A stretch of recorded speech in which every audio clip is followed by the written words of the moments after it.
In light of the discussion during the presidential debate and afterwards about the dangers of illegal aliens or just immigrants from certain communities eating pets and animals, a little bit inconsistent with American culture, I thought it was might be helpful to talk about an instance where the U.S. Supreme Court got involved in a case dealing with animal sacrifice.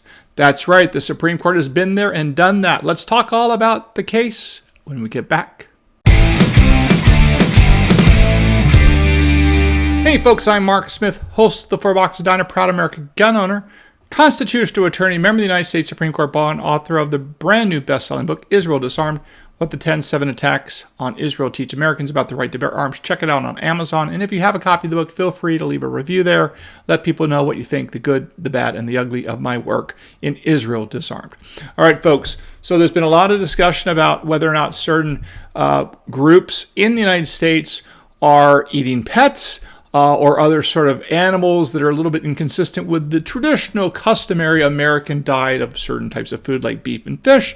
We're not going to get into value judgments on that. I'll let you do that in the ballot box and beyond. But I want to talk about how this situation, to some degree, has actually already appeared before the United States Supreme Court in the context of the First Amendment's Freedom of Religion Clause or the Establishment Clause. Specifically, under the First Amendment of the Constitution, we talk a lot about the Second Amendment, but sometimes we want to talk about the First Amendment as well. Very important. And the First Amendment includes the right to free speech, the right to free press, the right to assemble, right to petition the government, and so on. But it also includes what are known as the religious clauses. And there's really kind of two related clauses.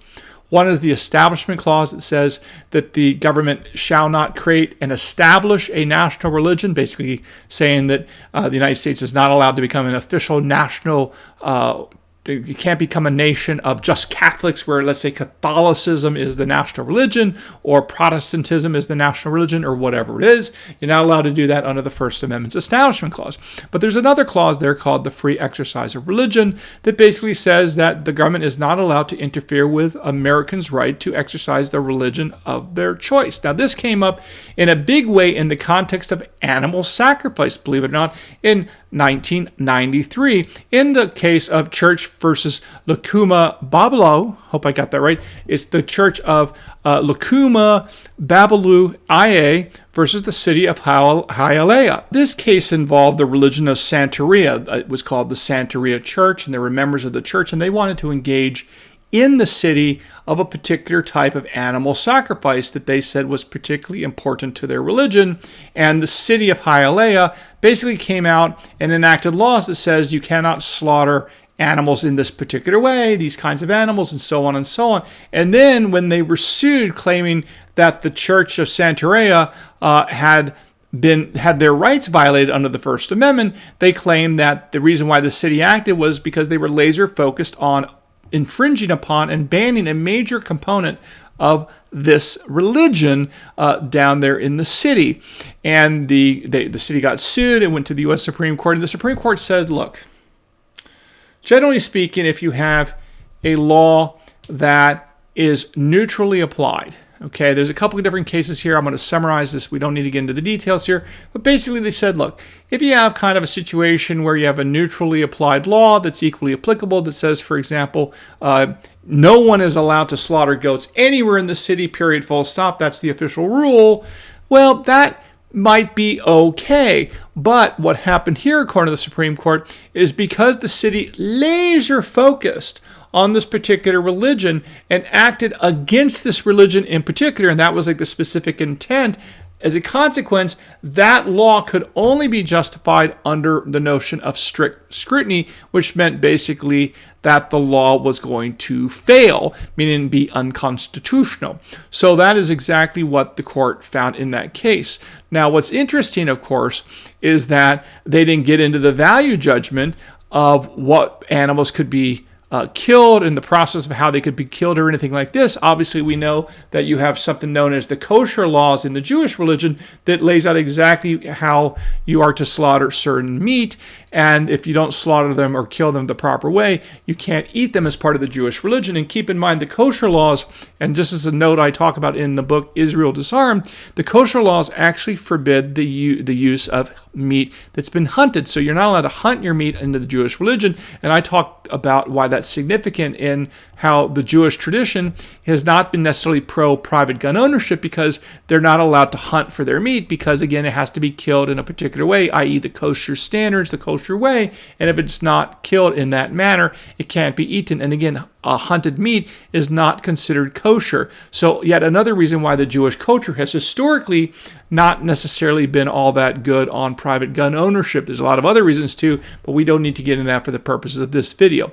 So anyway, what's quite interesting is that the Supreme Court here really said that if you're laser focused on a particular kind of religion and a practice of theirs, and you laser focus on it, you can get sued and you can lose the case under the First Amendment. It has to be a law of generally applicable things, which seems to me, if you passed a law that says you're not allowed to eat dogs, or you're not allowed to eat cats or some other particular animal, or you can't kill them in the community, I think as a general matter, that would be viewed as constitutional under the First Amendment. Now, I should also note that in the era of COVID, the law involving when a government action infringes upon a religious practice in an unconstitutional way got itself expanded a little bit, because you may recall there, a lot of the states and cities really prevented people from going to church, from going to synagogue, and yet they were still allowing citizens to go to like big box retail stores or the supermarket.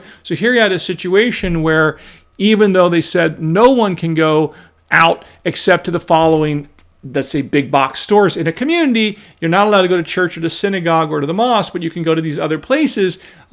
Yes, that got sued quite a bit, and the courts have essentially said that you cannot allow secular places, secular physical locations, to take a priority over religious ones, because just by favoring a secular location over a religious location can also violate the First Amendment's right to the free exercise of one's religion. So there you have it. I'm not going to get into all the dirty details associated with the case in front of the Supreme Court. I will put a link to it down below if you want to read kind of the specific details of how the animal sacrifice was to be performed and what was allowed and what wasn't. If you want to check that out, you can check that out in the case itself, which I will link to in the description of this video. But anyway, it's just interesting to know that people are sort of shocked about this public debate over what you can and cannot do with animals in the United States. But this is not necessarily the first time that the U.S. Supreme Court and other major institutions have had to confront this kind of a question. Now, as to whether or not we as Americans, through our immigration policy, want to embrace people from cultures that view this as a appropriate positive act, well, that's a public policy matter that we can have that debate about. But nevertheless, it is interesting to see that the U.S. Supreme Court has had to confront this in the context of our Constitution and our constitutional rights. So there you have it, folks. Hope you learned a little bit something today about this kind of weird, obscure area of the law. Make sure you subscribe to my channel here, and don't forget to hit the like button up for this video, and don't forget to follow me on X at 4Boxes Diner, and we will see you again very, very soon at the 4Boxes Diner, I hope. Orders up. Table 2A.